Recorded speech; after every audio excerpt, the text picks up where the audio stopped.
I, for one, enjoyed that hate watch. Meanwhile, Merino just retired Portugal's CR7, and FIFA's red card scandal has backfired catastrophically. This is DMAC Daily. Today, I feel Belgian. Wow, what a glorious day. What a humiliation on the world stage, with the US men's national team comprehensively annihilated by a washed Belgium side in their own backyard.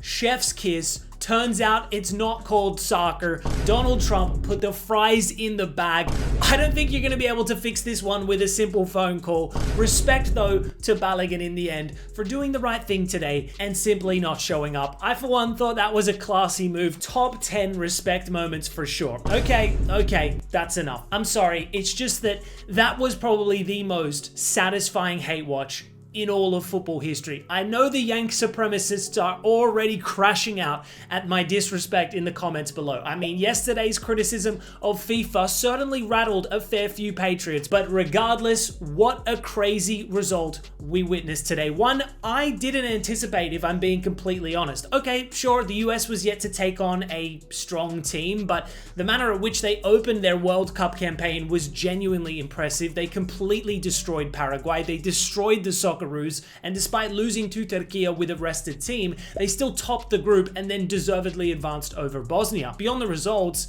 it was the style of football, the chemistry, the passing patterns. There was a real complexity to the way Pochettino had this team set up. Take the Balogun nonsense out of the equation, and there's actually so much to like about this team, which is ironic when comparing with Belgium in 2026, because their World Cup campaign so far had been a bit of a shambles, largely outplayed by Egypt in their opener, then drawing with Iran before finally getting a win over New Zealand. Even though they ended up topping their group, the vibes were not great. Their round of 32 meeting with Senegal was kind of like their group stages. They were abysmal for about 90% of that game, yet somehow managed to turn things around late on with 2 quick-fire goals, going on to then defeat Senegal in extra time. So a great result, but I'm not sure the Belgium fans themselves were particularly confident in this team progressing much further, because the golden generation days are long gone. KDB was subbed early last game, and their new age star Doku also underperformed in his latest outing, which was why both were dropped for today. Everyone was expecting the US to come out with that same intensity we'd seen all tournament, but instead, we got the exact opposite. The Belgian Red Devils dominated from the get-go, and within 8 minutes, they'd be 1-0 up. Raskin, who was restored into the side, took a lovely touch and then crossed it into the danger zone for De Ketelaere to tap in. A stunning moment in Seattle. The fact that it was De Ketelaere too, remember he got hooked off at halftime last match. Many expected Lukaku to start today, but the Atalanta man was favored and made an immediate impact. Belgium would remain in control, but then found themselves level after 30 minutes when Tillman's free kick deflected off Vanaken and into the back of the net. Bit of a sucker punch considering Belgium were in total control up until that point. I anticipated that the momentum would suddenly flip in the US's favor, but instead, Belgium went back down the other end and scored again. This time, it was Trossard's cross into De Ketelaere, who completely outmuscled Ream as he headed Belgium back in front. At halftime, it was total domination. Just look at the first half stats. I couldn't believe what I was seeing. Yes, Belgium are a more esteemed team than the US, but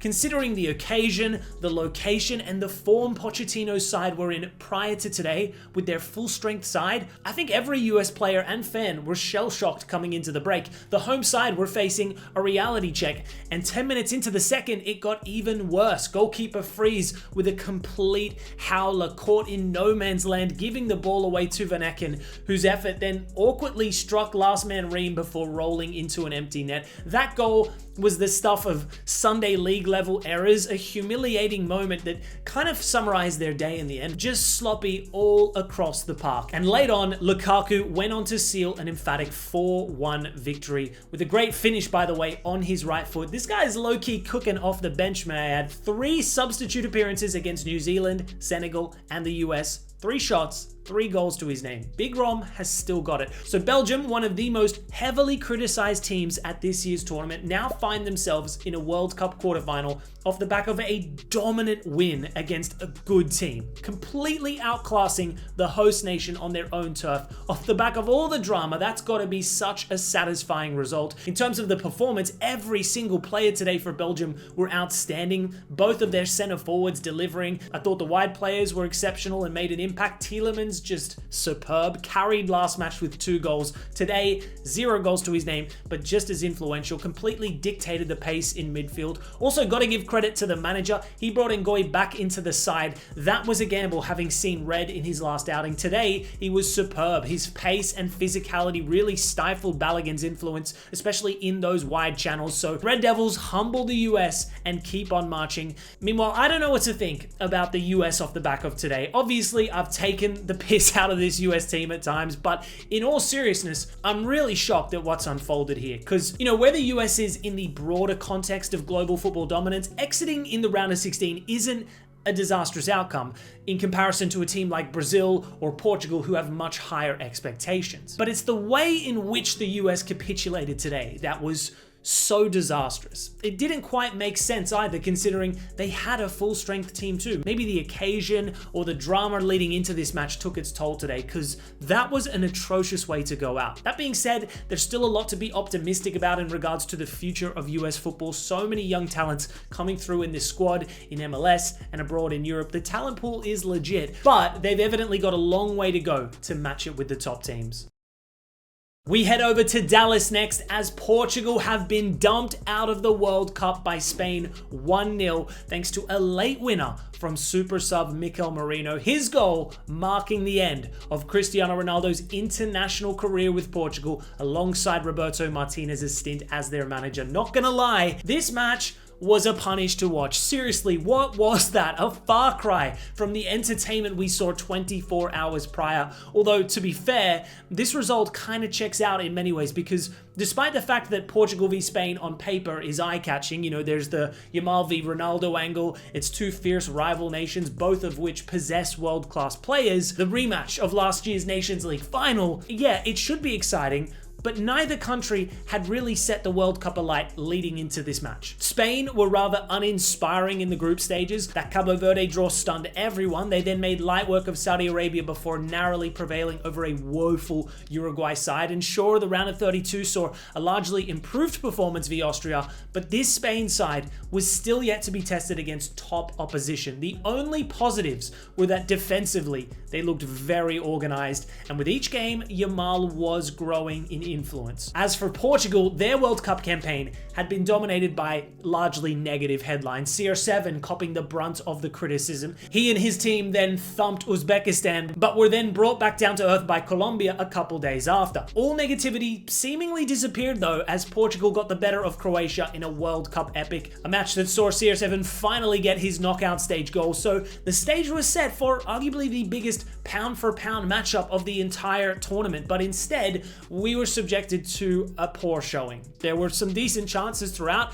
Oyarzabal with a terrible miss early on before CR7 tested Simon not once but twice in quick succession. Down the other end, Yamal and then Baena forced an unreal double save from Costa, and probably the biggest chance of the first half fell to Nuno Mendes, whose deflected strike rattled the crossbar. The second half saw even less chances. Yamal had a tester. Portugal was struggling to create anything of substance, and it appeared as though extra time was on the cards. But then, out of nowhere, Ferran Torres slotted in his fellow substitute Mikel Merino, and the Arsenal man took his chance brilliantly, and that was it. Shortly after, Bernardo Silva skied his late header, and that marked the end of Portugal's World Cup run, of Ronaldo's World Cup legacy, and his international career after 233 caps, 146 goals, both of which are international records, and 3 titles to his name. Considering they'd never won a single trophy prior to CR7, his impact within Portuguese football is obviously undeniable. The fact that he made it to 6 separate World Cups too, and scored in all of them, is just insane. The determination of this guy is something else. But that alone won't shield him from the scrutiny of his performances over the years, particularly in the latter stages of his World Cup career. Now that it's settled and Portugal are eliminated, I don't really care for the discourse of Ronaldo's value to the team at 41 personally. This convo has been recycled for years and years on end. Like, he wasn't great this tournament, but he was also their top scorer, and to be honest, I actually thought he was one of their better performers, because for all of Portugal's talk of a supposed golden generation brewing with the best midfield trio in world football, this team was a massive letdown. They only dominated against Uzbekistan. They never showed signs of being a top team. There was no identity or coherent playing style under Martinez. The selection choices he'd make were consistently confusing. Today was just a prime example. Rafael Leao was their best attacker last match day. He gave them much needed pace and product, and he was a direct threat in the final third v Croatia. So what does Martinez do? He drops him. All the while, Pedro Neto started every game of the tournament and did nothing. Everyone will look to scapegoat the likes of CR7 and Bruno Fernandes in attack, but how this guy was the first name on the team sheet every game just baffles me. In 5 World Cup games, just 2 chances created, 3 dribbles completed, 1 shot, 0.01 XG generated. That is ridiculous. This man is the biggest fraud to ever wear the Portugal shirt. That backing alone should have sacked Martinez, but if I'm being charitable to Neto, I guess every player was well below their standards, which is, in my opinion, the byproduct of a woeful manager. This guy has now fumbled on the world stage with Belgium and Portugal. Surely he can't keep failing upwards. So Spain reached the quarterfinal stages. Was it a match they'll remember fondly? Probably not, because they weren't brilliant, but hey, a win's a win, I guess. Defensively, they were once again solid. They're yet to concede a single goal all tournament. Unai Simon was sharp when needed today. His selection ahead of Raya and Garcia was a topic of contention for many leading into the tournament, but De La Fuente backed him, and so far, he hasn't put a foot wrong or a glove wrong. In midfield, Rodri and Pedri dominated without doing anything too flashy. Going forward, it's still lacking a bit of oomph, in my opinion. Like, Yamal again was good today, but we're yet to see that same Barca superstar, that same star boy of Euro 2024 perform at that same caliber in this World Cup. I know he's probably not at 100% fitness, and he hasn't been bad by any means, but all the stars have been cooking this tournament. Mbappe, Dembele, Olise, Messi, Haaland, Kane, Bellingham. Remember, Yamal is the guy that finished second in the Ballon d'Or last season. With that in mind, there's no way he'll be satisfied with his current form. Maybe that quarterfinal v Belgium is where Yamal will properly announce himself on the biggest stage. If not though, maybe they can just keep grinding out results. Can't forget Oyarzabal has 4 goals this tournament, so he is a goal scoring threat. We saw today Merino can pop up with a goal too. There's a lot of quality to rely on from their bench. I'd love to see more of Nico Williams, however, his fitness levels don't appear up to speed. Staying on the topic of World Cup news and the red card fiasco orchestrated by our noble FIFA Peace Prize recipient and then rubber stamped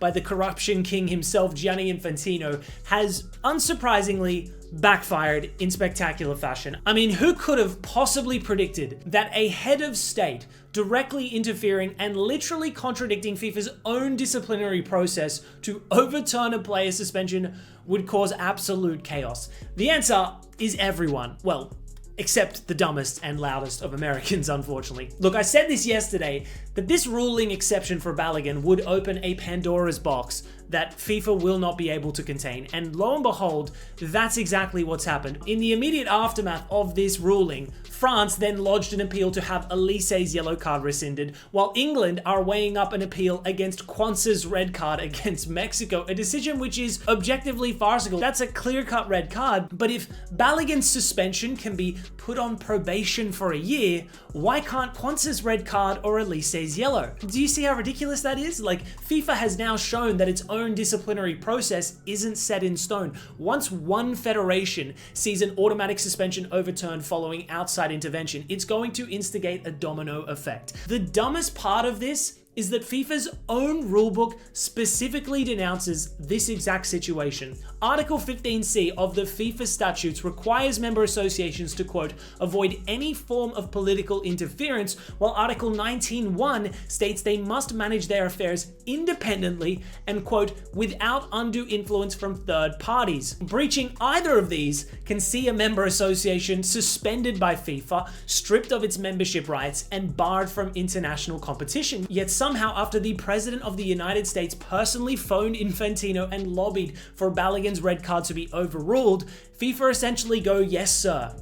Now, of course, FIFA insists the two events are completely unrelated, and that's the real issue here. Like, this was never about Balogun or the validity of the red card itself. Some people think I'm merely critical towards Infantino here because I just hate the US men's national team. All I can say to that is, I simply don't care about who it is. I would uphold the same damn principles if it was a Socceroos player as opposed to an American. The issue at heart here is the absurdity that FIFA's own rulebook can be altered instantly when enough political pressure is applied. Infantino is so overtly corrupt, he's now being publicly shamed by Sepp Blatter, the former FIFA president, the OG FIFA mafia boss. That is everything you need to know. Remember, Infantino arrived as the reform president that would restore the credibility of FIFA after all these years. But after a decade in charge, FIFA's reputation has somehow stooped to new lows, and I can't help but wonder what's next. Anyways, guys, that's all for today's DMAC Daily. Appreciate you tuning in,